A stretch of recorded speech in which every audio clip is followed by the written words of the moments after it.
Hello, folks. Welcome back to the Redeemed Marriage Podcast. Before we get started, I've got to ask a question.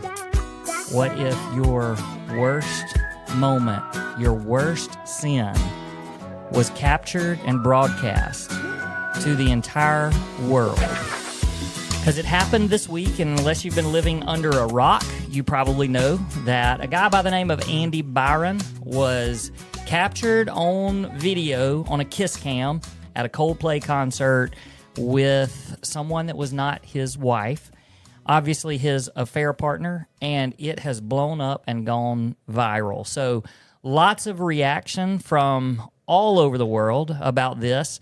And so we just thought that today, on today's episode, that we could share a little bit of our perspective because we've been in that painful and messy situation. And maybe we can just give our response to it, and maybe it can help you guys as you process and you respond to that as well. Before we go any further, though, I want to make sure that everybody knows about our two unbelievable resources that we put on our website this week. So the last 2 weeks we've been talking about romance, and I asked Heather 10 questions about romance, and then she turned around the next week and asked 10 questions of me. And now you can go to our website, and up on the top there's this great banner that our web designer put together, and you can click on the questions for him or the questions for her, and you can get those sent right to your inbox, and it's amazing. So make sure you do that this week, and that'll be a great resource for you and your spouse. The only other thing that I want to mention before we jump into today's episode is we would love for you guys, if anyone is considering marriage coaching, we have released our calendar for the fall, and we'll be starting back on August the 18th. And so our spots fill up really fast. I know that there's quite a few of you on a waiting list that we have already sent to, but right now it's kind of wide open. So we've had some that have already begun to sign up, but we want you to be aware of that. So if you're just listening and you're like, oh, I didn't even know about this, you can just go to our website, and there's a spot on there about marriage coaching, and you can fill out a little form, and it'll shoot it to us, and we'll give you our calendar, and we can get rolling. So our favorite thing to do, and we're about to kick it back off. All right, so Heather, basically the story is this. The CEO of Astronomer, I believe it's a tech company. I haven't done a lot of research, but his name is Andy Byron. He was at a Coldplay concert. The kiss cam pops up, shows him hugging on a woman that is not his wife. She is actually the HR director for the company, and they did not play it off very well. He ducked and tried to hide. She turned her back. And covered her face. Covered her face. The Coldplay, the singer, he didn't know. Yeah, he didn't know, but he even said they're either having an affair or they're really shy. And then, oh my goodness, it blew up. And somebody was just recording and thought they had captured a funny response to the kiss cam, so they posted it, and then it went nuts. And so, like, we don't usually do like current event type things on here, but this one hit really close to home. And as we started seeing all of the response and just what's happening on social media, we had our own private, I guess, response and how and emotions that it brought up.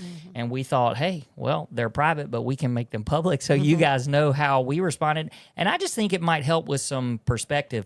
The first thing that I want to say is this. I don't want, if any of you out there have done the funny little, memes and stuff where you've taken a picture of you, and I mean, there's lots of stuff. You guys have seen it. We don't want to shame anybody for how they've reacted to this, because everybody has a different response and stuff. But we just kind of want to share the emotions that it kind of brought up within us, because we have lived through that, and we have not obviously not viral and that public, but ours was public. And so we had to kind of walk through some of those emotions. But what I thought I would do first, or what we could do, when you saw it for the first time, I mean, and just be completely honest, when you saw it for the first time, what was your first reaction? Honestly, my first reaction was, oh shoot. Like that poor guy. Like I just was like, that poor guy just got exposed.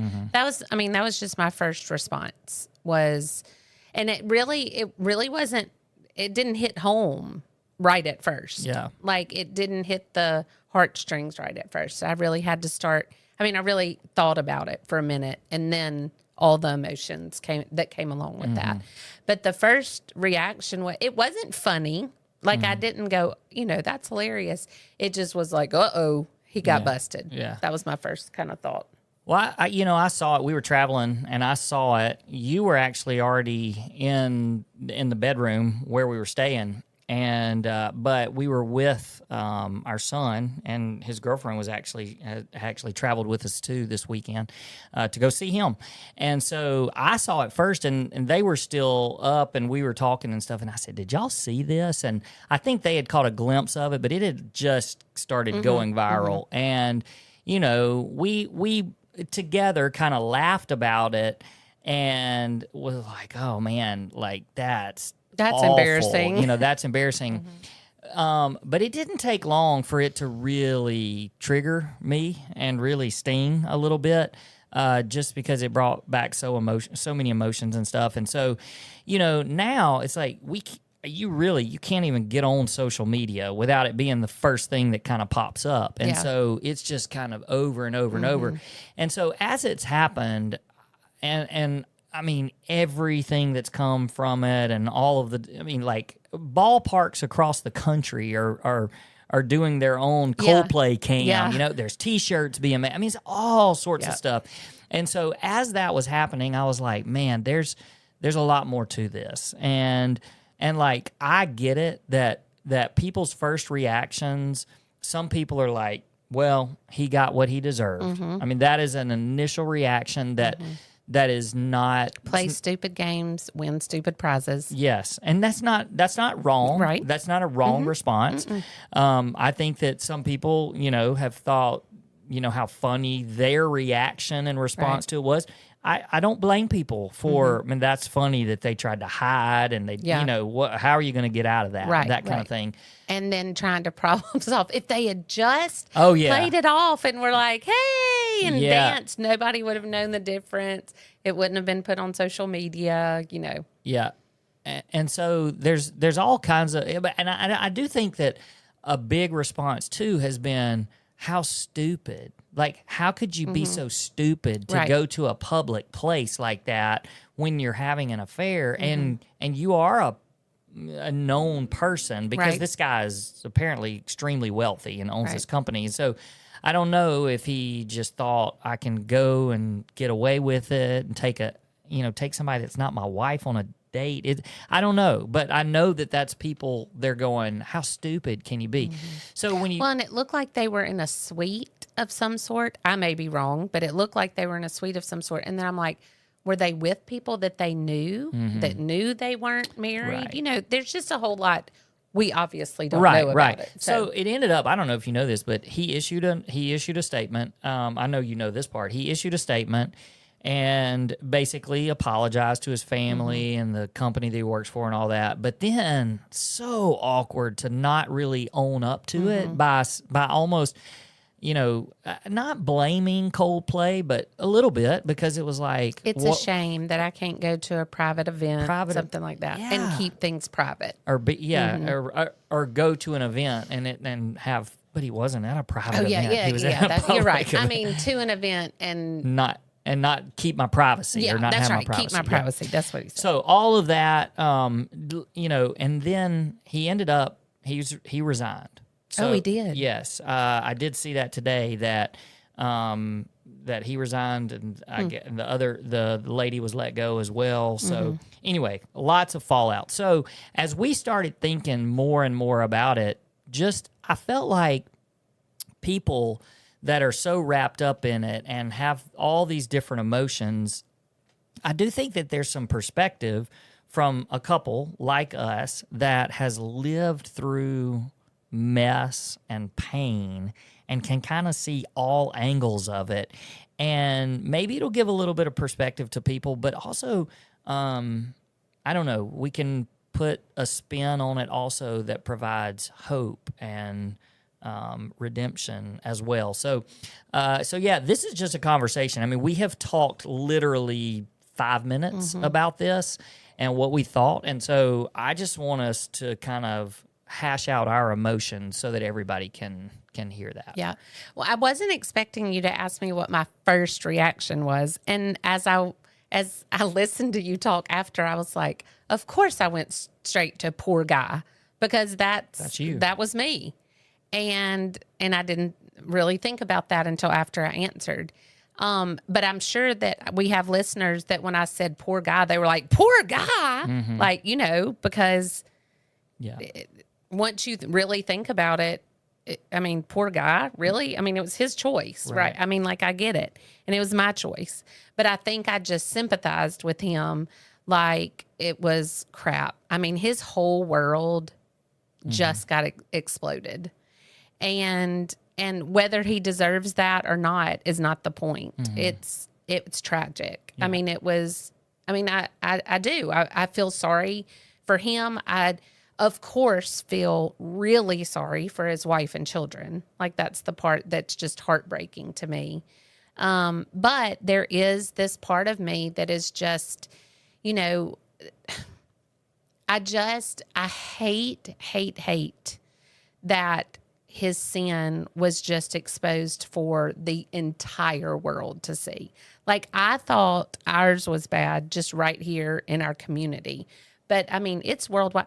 Nobody, you said he was well known. He was probably in his little corner of the world, or whoever follows that type of business. But now everybody knows who he is. And that's what's so hard to me is, like, his kids, and whether he was in a public place. But, like, when you run for president, your children are going to be in the limelight. That's your choice. Like, it's like, here I go. But he didn't choose to put his children's lives in the limelight by what he was doing.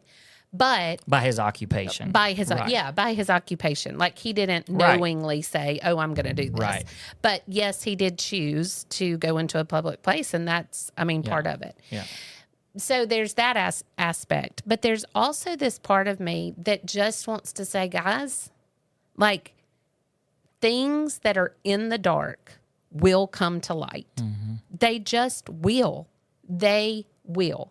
In my story, in his story, in 0.9% of the people we talk to, it's already come to light, because that's what happens. And then in that other 0.1% that I walked with a girl who was like, I told her, you better tell him. And she was like, no, I can keep it. It came to light. So there's not one situation that we've walked through with people that it wasn't brought into the light. And so I just think that for me, that was my first response, was poor guy. And I just hurt for his family. I hurt for them. I hurt for this publicity that he didn't choose to have. Well, and I think that some people or probably would listen to this, and when they hear you say poor guy, not a lot of people can identify with that or relate to that. And it probably even brings a little bit of, maybe people could be a little bit mad that you would even say that, because nobody really has much sympathy for what, I mean, again, his choice. That's right. We get it. And of course, for me, on my side, I'm like, wow, what about his wife? Right. And what about his kids? And the lady he was with, I believe, was divorced, but she has kids. And so, and then the company and their friendships and all of that. And I just think about all that. But really what I think about is the humiliation of his wife and his kids. And I think that because that was me, and that's what I had to live through. And so when I think about him, though, and I do now, I can think, man, I feel bad. I do feel bad for him, but I don't feel bad that he got caught. Correct. or nor do I feel bad, that his sin was exposed. Right. Because I believe that, and you'd never want it to be public like that. And I hate that people are, continuously making fun of the situation and things like that. But if we know that in situations like, the bottom line is, I don't know anything about these people and their faith. Nothing. Sure.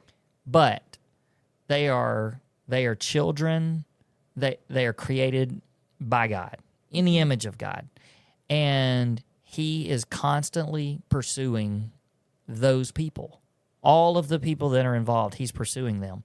And so the showing this sin, exposing this sin, while it's heartbreaking and it's painful and it's messy, it also, just like in our case, it can be the thing that forces them or allows them to come to a place where they find their need for God. Right. And so, like, when I think about, well, what good can come from something like this now that everybody's just making a mockery of it in a lot of ways and everybody's having fun with it? And again, no shame if that's you, because we all have responses to that we have emotions and feelings. But what is it that can happen? Well, the big thing is, what if there was a redemption story out of this?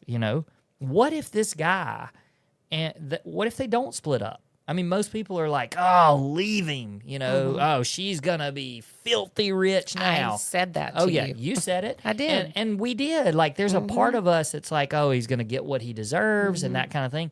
But then, I mean, what if this whole thing was twisted and turned around to where they stayed together, they had a redemption story, and their redemption story was like ours? Right.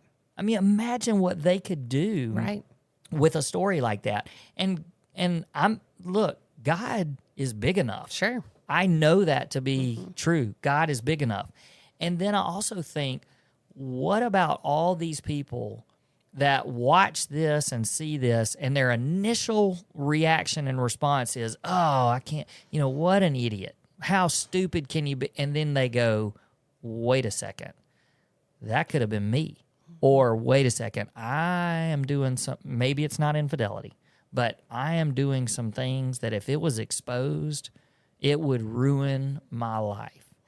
And if people can see this and it makes them change their heart because they see how painful and destructive sin can be, then that's good that comes out of it. Right. That's something that can be good that can come out of it. That's right. That's right.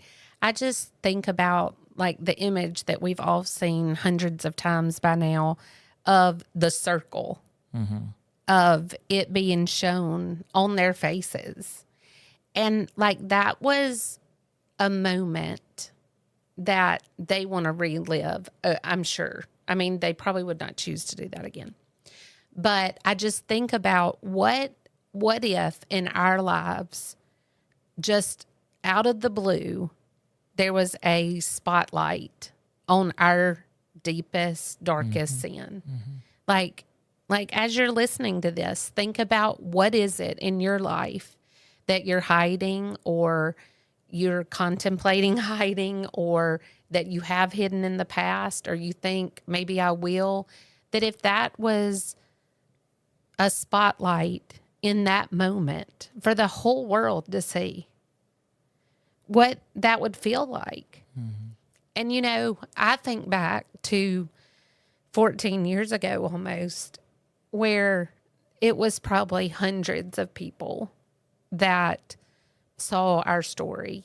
And I'm sure there were people who made fun of it, and made fun of me and made fun of you for staying, and talked behind our backs and made fun of us and all of that. Like, I know that to be true.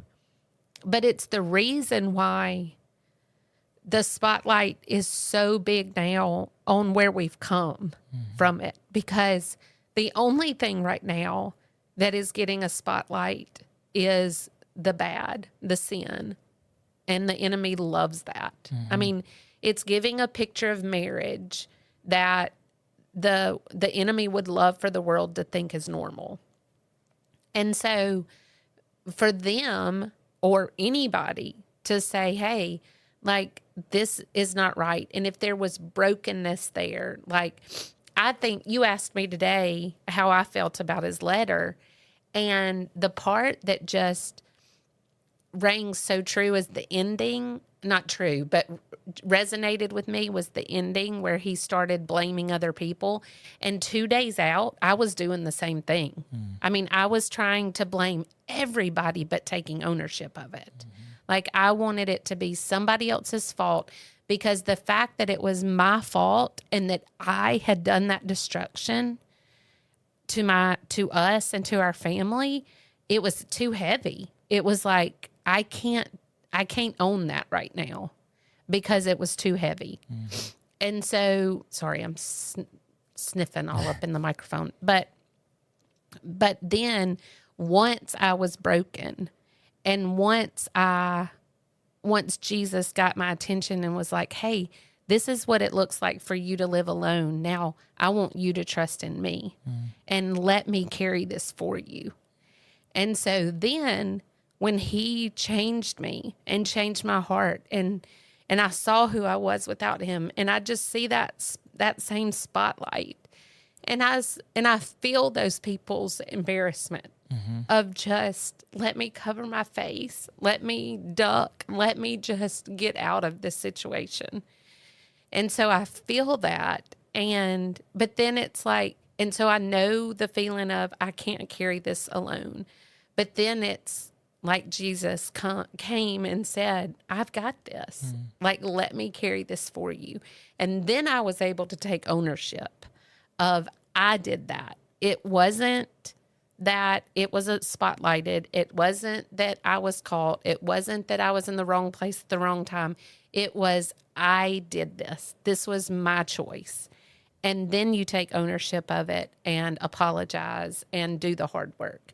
And like you said, I don't know what's going to happen with this couple. I am praying that somebody is coming alongside them and is pointing them to Jesus, because God's the only one that can redeem this. He's the only one that can redeem their marriage and their children. I mean, I think about their poor children who are, you know how teenagers, I don't even know how old their children are, but you know how teenagers are just naturally embarrassed. I think they're old. I'm not old. I think like 18 and 20, okay. maybe. But I could be completely wrong. Teenagers are just naturally ashamed of, embarrassed of your family. Right. And so I'm sure they're, just want to crawl under a rock. And so I just am praying for the people to come alongside them and be kind and just treat them like Jesus would. Yeah, it's compassion. And I think that if we had to encourage our listeners, it would be to have compassion.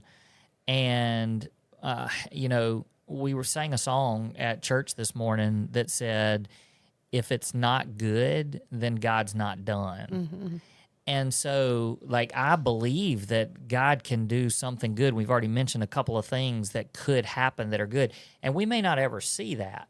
But as I was thinking, we may not ever see what good comes of it, but God's going to use it for his glory. And I would ask our listeners, let's just assume that, okay, this is, you said it, it's a spotlight. And the whole world, literally. I mean, if you're on any type of social media, you've seen it. Yep. Doesn't matter what country you're in, you have seen it. So the whole world has the opportunity to know this. It's a massive spotlight on them. Let's just say that somewhere along the line that they choose to heal and restore their marriage, and they choose to stay together. I'm just curious, but how many of our listeners would say, yeah, I would want to know that? Probably everybody, right? Yeah. Follow-up story. Chances are we may never know that, because these people they're gonna go into a hole as best they can and hope to never come out. But if people ever wonder why we tell our story so publicly and adamantly want to share it with people, that's why. Because the spotlight, all we're ever going to remember about this couple and about Andy Byron is that he cheated on his wife and got caught in a public situation. And if we never hear anything else about his story, that's, if you bring up that name, that's all you're ever going to know. That's right. And 10 years from now, he may still be with his wife, and we may not ever know it. And that's why I believe that it's so important that we shine the spotlight on redemption instead of the story and the scandal and the pain and the mess. Because now it's a redemption story, and why would we not want everybody to know that? And so I think that it's important to know that if it's not good, that just means God's not done with it yet. Right. And there's another part of this song that says joy comes in the morning. And so we're just waiting on what is it. And so I want to challenge our listeners to pray for this family. Pray for both families. And pray for them. Pray for God to work a miracle. Like, how incredible would that be for God to restore and redeem this marriage and to capture their hearts so that then all of a sudden they start telling people about a God that rescued their marriage and healed their marriage, a marriage that nobody thinks is going to survive. Nobody. And so that's my challenge to our listeners. The other thing that I kind of want to end with, I guess, is this. So many people have thought, how stupid can you be? Like, that was so stupid. Why would you go to a public place and take your affair partner? I mean, like, anybody could have seen them. I don't know all the circumstances. But I think that this is a warning to so many people that are dabbling in sin, and you're just flirting with slipping down that slippery slope, whatever it might be, whether it's infidelity or something else in your life. And I'm just telling you, and you can answer to this as well, but sin will make you do stupid things that you never dreamed or thought you would do. I can promise you, this guy never, if he's got kids 20 and 18, he didn't dream on his wedding day that one day he was going to show up at a concert with another woman and be exposed for the entire world to see. But sin will make you do stuff that you never thought you were capable of doing. Yep. And our pastor says all the time that sin will take you further than you want to go. Help me. Cost you more than you want to pay. And there's one more. Yeah, something else. But yeah, but that's the gist of it, is that you don't ever start out thinking you will go that far. Like, you never, like, that's the point. Sin will take you further than you thought you would go. You ever thought you would go, and cost you more than you ever thought you wanted to pay. Like, it's always more than, it's always worse. It's always not what you wanted. It's not what you bargained for. Yeah. And so you just think you're going to, like you said, dabble in it a little bit, and that you can keep it under control. You know, we've said before, don't even go to the coffee pot. Like, if there's somebody at the coffee pot that you're getting dressed for in the morning and you think, oh, I just really like the way he looks at me or those words that he says, then you're dabbling. That's taking a step in the wrong direction. And like you said, it's not just infidelity. But I just have a feeling that there's people listening to us. I don't think that everybody who listens to us are hoping for redemption and have been through infidelity already. I know that we have a large following that's their story, but I also know that there's lots of people that listen to us that are just wanting and desiring a better marriage and to stay alert to the things that can destroy a marriage. And this is one of them. It is just being aware. And guys, if you're living in sin in a place, not just infidelity, but in any other thing, and you haven't been spotlighted yet, stop it. Confess that to someone and get help in that area, because it's only a matter of time. Yeah.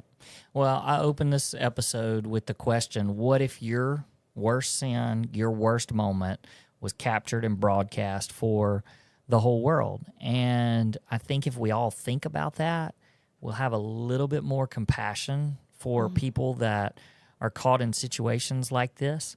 And rather than throwing the stone, we can be the ones that, even if it's silently praying for them, not that we have to go and put it all over social media and say, That's right. quit making fun of these. Because I understand and I get the response that's coming from people, because I had those initial thoughts and reactions, and I've even lived through this. So I understand and I get it. But I do think that we can, behind the scenes, we can go to battle for these people. And as you're doing that battle for your own marriage. Pray for your own marriage. Pray for your own sin and the things that may be keeping you and your spouse from having a relationship that's God-honoring and that's really pointing people to Jesus, because that's our ultimate goal. So thanks for entertaining us today, so we could just, or entertaining our thoughts. You didn't entertain us. You entertained our thoughts so that we could share with you just the reaction and the response that this has caused in us, because I do think it relates to everybody. It's not just something that's on social media that we're looking at from a distance. It's something that we need to all take and look in ourselves and in our own marriages. So, all right. Thanks for listening. Thanks for being a faithful member of the Redeemed Marriage family. And we'll see you guys next week. Peace. Peace.